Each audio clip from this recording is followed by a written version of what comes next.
This is the Everyday AI Show, the everyday podcast where we simplify AI and bring its power to your fingertips. Listen daily for practical advice to boost your career, business, and everyday life. Will these AI-powered wearables take over the world?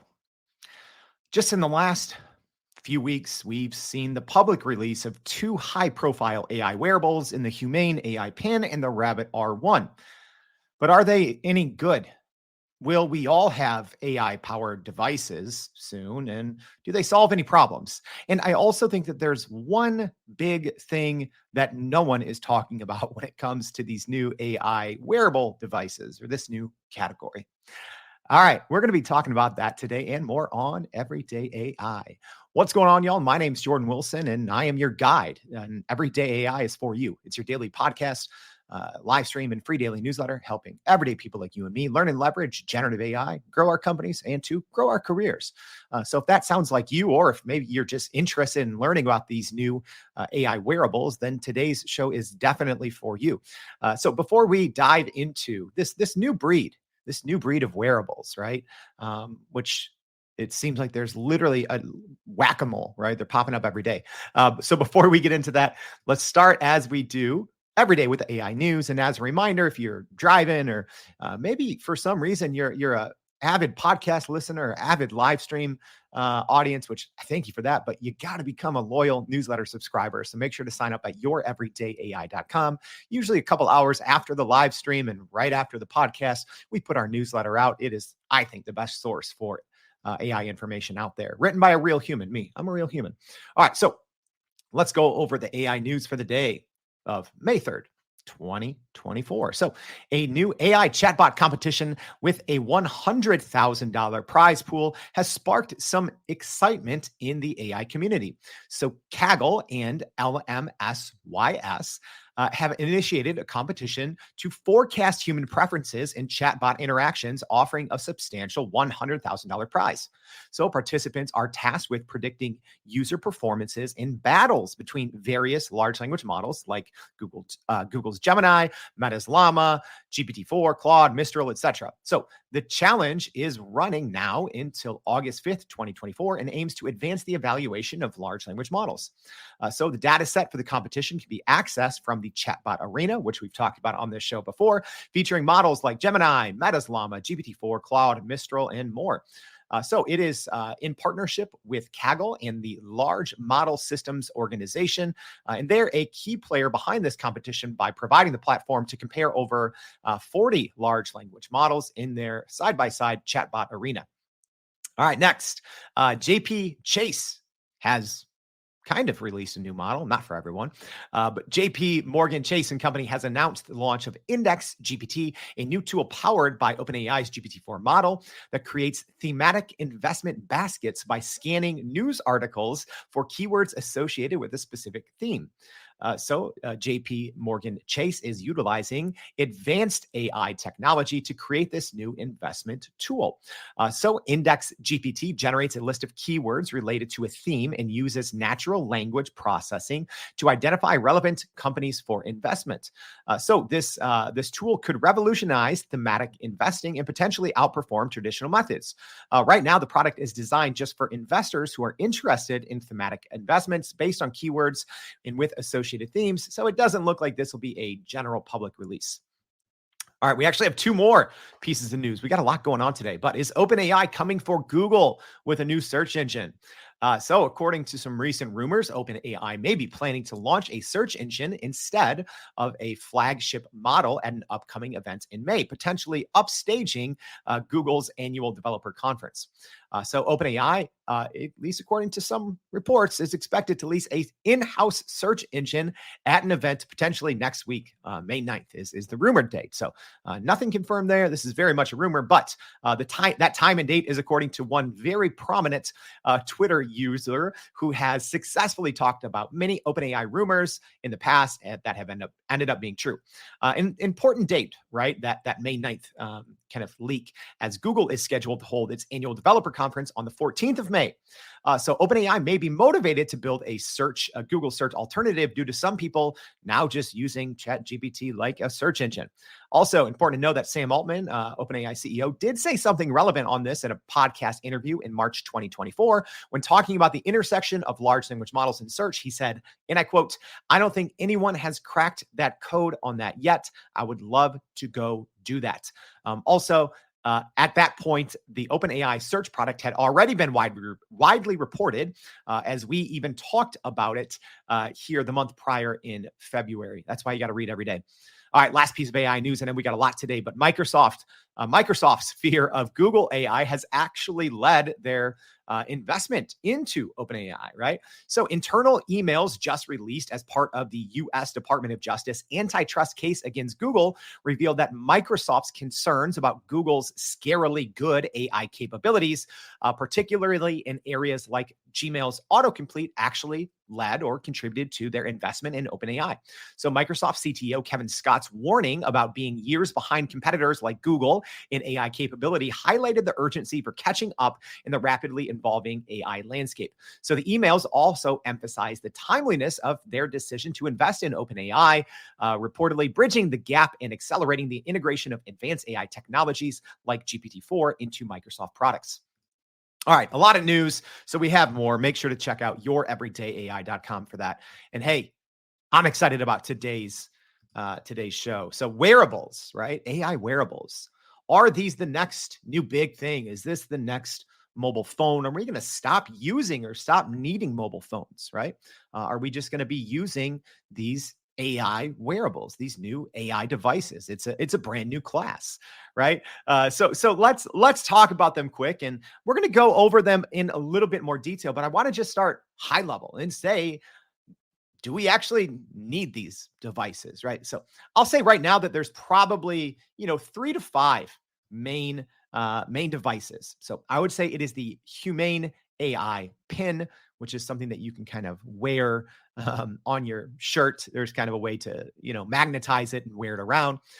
There's the Rabbit R1, which is this little cute little orange thing with a scroll wheel and animated bunny, but same thing. So I'd say the Humane AI pin and the Rabbit R1 are pretty closely related in terms of feature set and functionality, and kind of the main features. And then you also have the Meta AI Ray-Bans, which shout out to our winner. I already emailed her. We'll be shipping those out here soon, but we gave away these Meta Ray-Ban glasses to celebrate our 1-year anniversary. So I'd say these are probably the 3 big devices right now with wearables. There's more, and we're going to talk about some others, but a couple things to keep in mind here.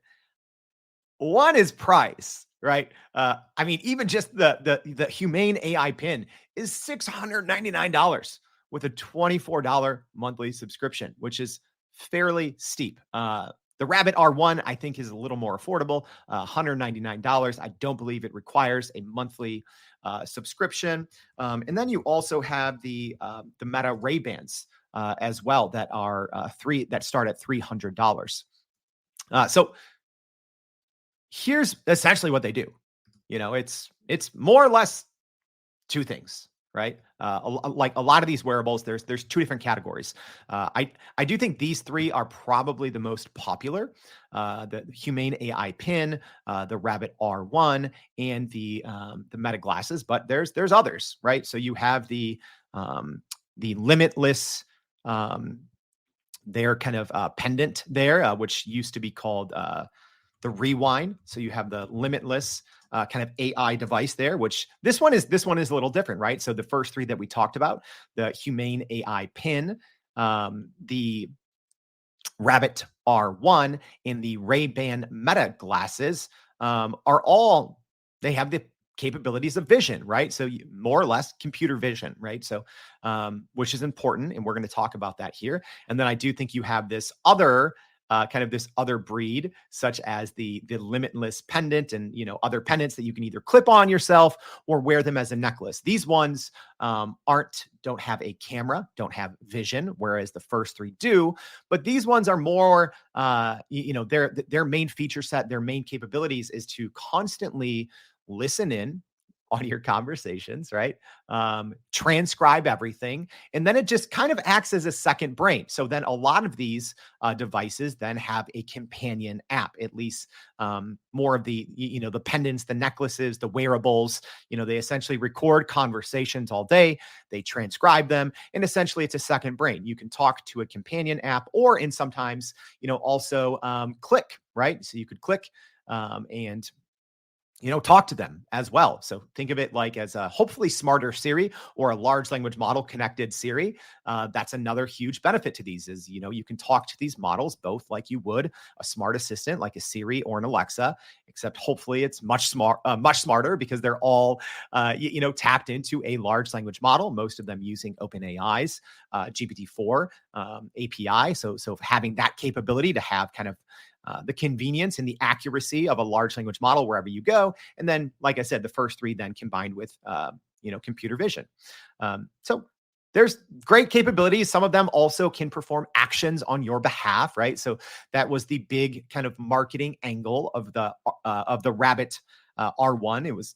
They called it a large action model, to where you could kind of train it to perform actions on your behalf. And then one or two of those pendant types can do that as well. So there's kind of this different category of things that they can do or can in theory do, but it can record your day, take pictures, see, you can talk to it like a smart assistant. All right. I don't want to go through every single wearable, but essentially they fall into those two and a half categories, right? So it can see and interact with it. You can speak to it like an assistant, and it can also, some of them can record more or less, record and transcribe your conversations. So it's just a running collection of your day, right? That you can talk to.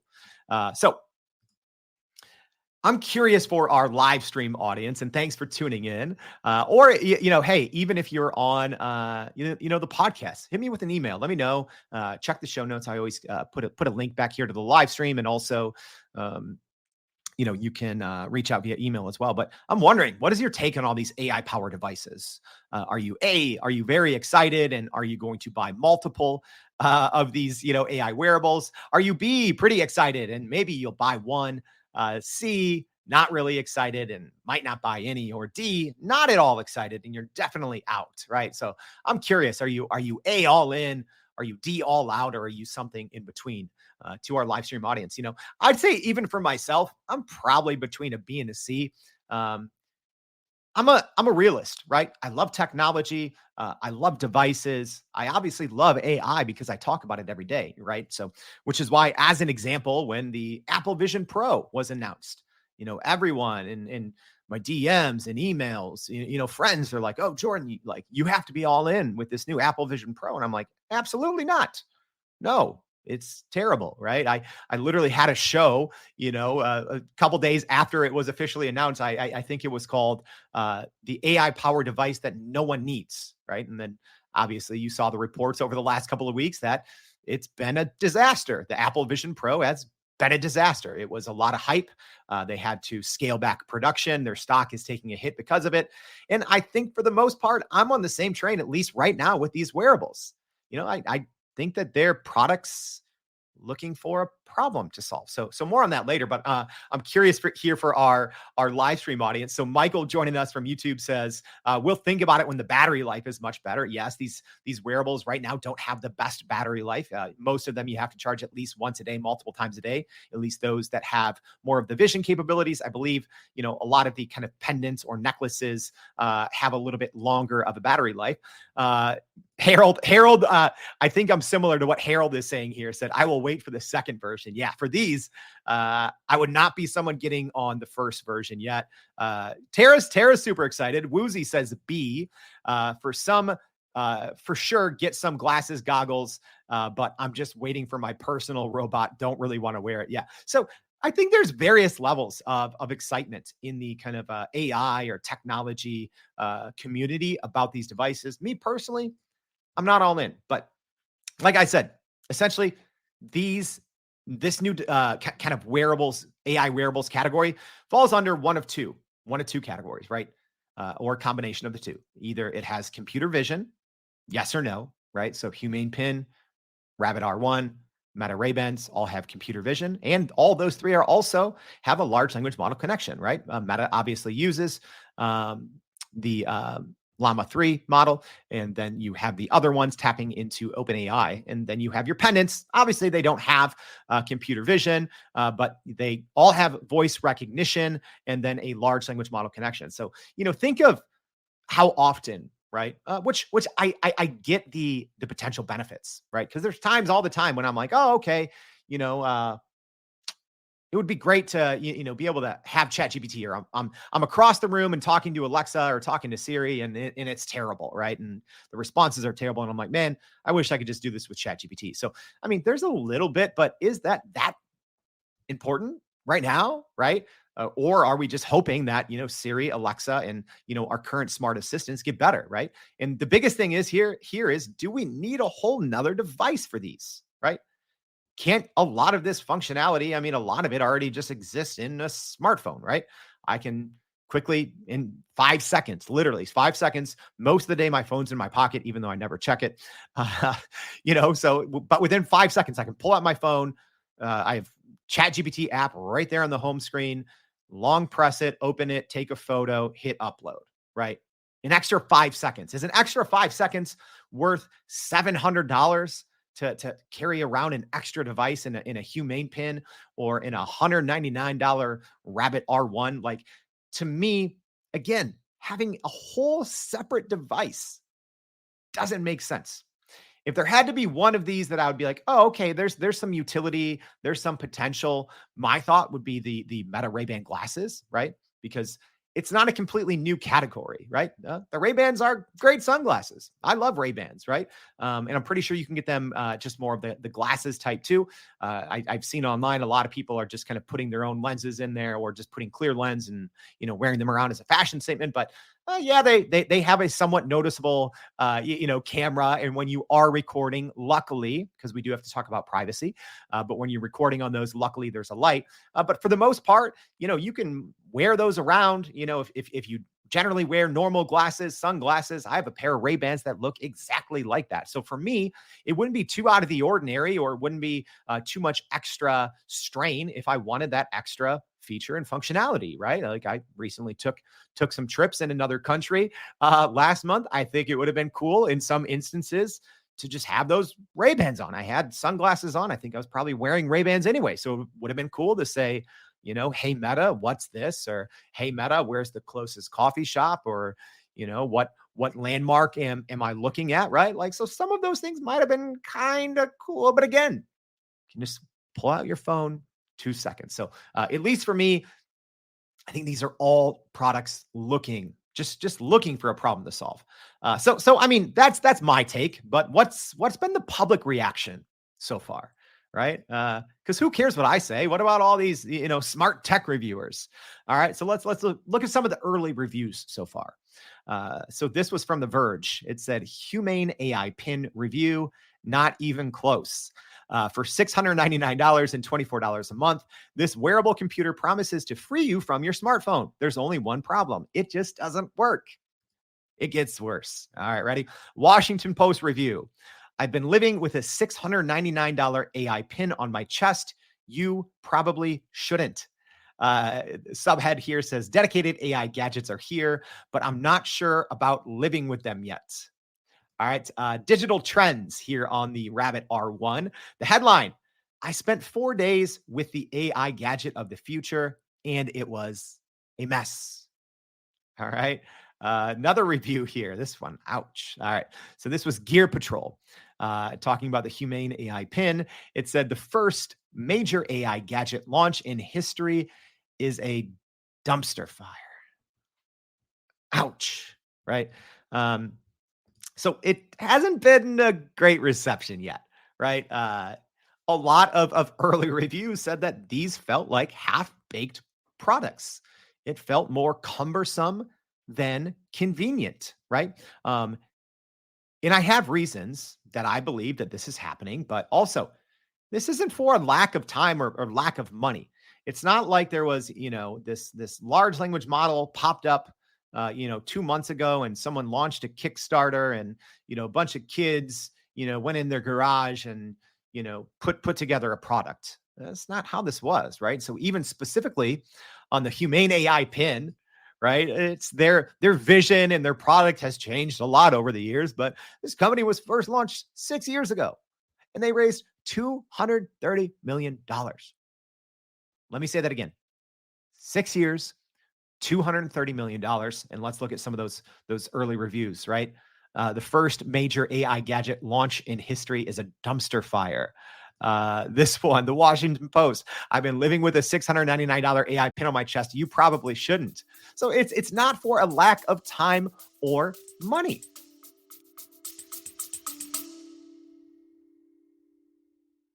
Are you still running in circles trying to figure out how to actually grow your business with AI? Maybe your company has been tinkering with large language models for a year or more, but can't really get traction to find ROI on Gen AI. Hey, this is Jordan Wilson, host of this very podcast.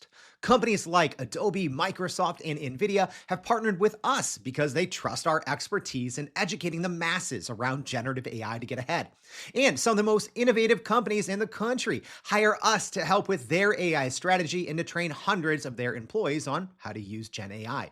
So whether you're looking for ChatGPT training for thousands or just need help building your front-end AI strategy, you can partner with us too, just like some of the biggest companies in the world do. Go to youreverydayai.com/partner to get in contact with our team, or you can just click on the partner section of our website. We'll help you stop running in those AI circles and help get your team ahead and build a straight path to ROI on Gen AI. So here's my big question, right? And I'm going to answer this, but also, hey, for our live stream audience, I'd love to hear your answer. Is this just a lot of VC money and a lot of hype looking for a problem to solve? What do you think, right? Because there was a period, I'd say about 2 years ago, right around the launch, so maybe a year and a half ago, right around the launch of ChatGPT. So I will say early 2023. If you even had a demo, if you even had a decent pitch deck, right, of anything related with AI, anything generative AI, any large language model, I mean, my gosh, if you had a working product, even if it was just a wrapper, right? So we even talk about these hardware products here, these AI wearables. If I'm being honest, some of them are just glamorized wrappers, if I'm being honest, right? So a wrapper is essentially when you use a big company's base technology, like you're using OpenAI's GPT, and you're tapping into their API, right? And they have a vision API and they have an audio API, and the big companies do as well. Your Googles, your Anthropics, for the most part, right?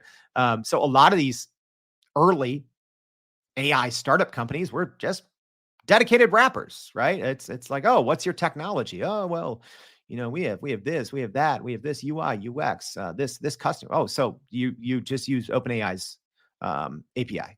Oh, you just use GPT and you put some nice UI UX around it, and you pre-programmed some prompts and did a little bit of fine tuning, right? I mean, you literally had AI, quote unquote, software companies launch in a weekend and raise tens of millions of dollars, because a lot of VCs out there have no clue what they're doing. They have no clue what they're talking about, right? Some VCs and private equity companies do, and angel investors do, don't get me wrong, but you still have a lot of uneducated people in VC, in the venture capital, in private equity, that, hey, if it says AI on it, if it says large language model, and if you have someone legit on your team, oh, you have X Google on your team, oh, you have X Meta on your team, oh, X OpenAI, right? OpenAI has been around for 8 years, 8 years now, right? So a lot of companies, that's all it took, for early Gen AI SaaS startup companies, large language model companies, that's all it took. And I think the same is kind of holding true for these wearables, right? You get someone that has some kind of name recognition or they look like Steve Jobs, right? And my gosh, the marketing around these products, it was literally like they were trying to copy and paste the iPhone announcement, right? Even down to the clothes they're wearing, down to the camera, the shots, the over exaggerated storytelling. I mean, you would think this was the invention of the internet, smartphone, and cloud computing all in one, and it's just a hardware device. It is a hardware wrapper in a lot of instances. Right? Oh, here's computer vision in a large language model in a device, and millions of dollars in development, and all the hype in the world. And what is it? It is a device looking for a problem to solve. It is hype. It is money trying to be the next big thing. But is it? I mean, is it? Again, I think that I think there's some great capabilities for some of these things, right? Don't get me wrong. As an example, Meta Ray-Ban glasses, being able to, people who have vision problems, right? That's great. Hey, what am I looking at? Wait, yeah, where is the nearest coffee shop, right? If you have vision problems, sure. Is there an element of the Rabbit R1 that can perform an action for you, or some of these, these more pendants, these wearables that can record a conversation, can transcribe them, can perform an action for you on your behalf? You can program them to perform actions. Is there some utility there? Sure. But you have to go back and say, what actual problem is this solving that can't already be solved with our current devices, with what technology, with what hardware we currently have available to us, right? Because when you look at all the recent tech advancements, right? You look at PC, the personal computer, right? It solved the problem and it provided unique value. The internet solved the problem. It provided unique value. Cloud solved the problem, provided unique value. Mobile phones solved the problem, provided unique value. Generative AI solved the problem, provided unique value. AI wearables, looking for a problem, searching for unique value. Because again, so many of these capabilities right now we already have. We already have. That's the thing that I think people don't understand. Um, I think there's this thought or this concept out there, and there has been for a while, that smartphones have been around for so long. It is only human nature. It is the tech cycle that, in theory, cell phones have to be phased out, right? Just like the PC or desktop computer is going to be phased out, right? Like we've been hearing that for, since the laptop came out and since smartphones. It's like, guess what, y'all? I'm currently on a desktop computer, right? They're not phased out. I have two desktop computers. So I think people are running and assuming, and they're just grabbing this shiny object that is AI, that is generative AI, that is large language model, and they're just putting it and packing their hopes and prayers and dreams and VC money into a new shape and saying, oh, smartphones are going away. Smartphones aren't going away, period, right? Is there going to be a brand new dedicated device category? I don't think so. I still think these AI wearables, these AI pieces of hardware are looking for a problem and searching for unique value, right? Also, there is a big problem. I started the top of the show with this. I'm not going to leave you hanging. I kept you waiting this long. There's a problem that no one's talking about. That problem is Johnny Ive and Sam Altman. So the duo, Johnny Ive is, famed Apple designer. I feel I always mispronounce his name. And Sam Altman are reportedly teaming up to create an AI hardware company, right? So you have the famed Apple designer and the face and name of generative AI in Sam Altman. I mean, this is like MJ and Babe Ruth combining, right? I know that's different eras there, but you have the greatest of the two different worlds, the greatest of the hardware world on the hardware side, and then you have the greatest person on the, kind of software or AI, generative AI, large language model side combining and reportedly raising $1 billion. I know I kind of just repeated, right, the same problematic themes, right? Hey, you get a smart person, combine them with money, and they're going to go out and create something, and you shouldn't pay attention to it. But in this case, they're just going to squash everyone else. They are, in the same way that OpenAI is literally steamrolling all of these AI wrappers, all these generative AI. Oh, here's our platform. They're gone now. I had a show in, I don't know, October. I said all these AI startups are going to die. Guess what happened? In November, OpenAI had a huge release, and you had hundreds of these quote unquote AI startups, many of them that had raised 7 figures or more. They're all gone now, right? Whenever, if Johnny Ivey and Sam Altman actually come out with an AI powered device and they actually raise $1 billion, even if it's good or not, all of these other dozen or so, hardware AI wearable companies, they're going to get squashed. Let's be honest. Let's be honest here, right?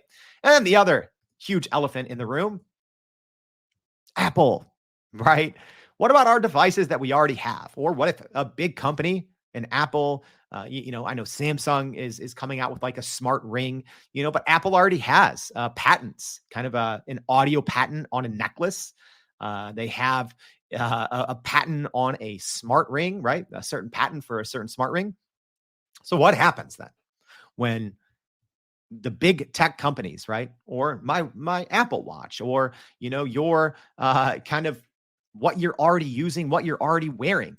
What happens when the Apple Watch just can hear better and it can transcribe everything and there's a camera? Not that I need it, right? Because I have a smartphone. So like Juan saying, wow, that is huge. I think that is where the focus should be, optimizing the mobile phone. Yeah, absolutely. Tanya, I love this. Tanya saying, maybe next time I'll get it if it's scented with my favorite perfume. Douglas here with a great comment. Yeah, remember Google Glass a decade ago? Yeah, we've already been through this cycle. Google Glass, I feel bad. This is a great product, 10 years ahead of its time. Now you have the Google Glass Next or whatever it's called.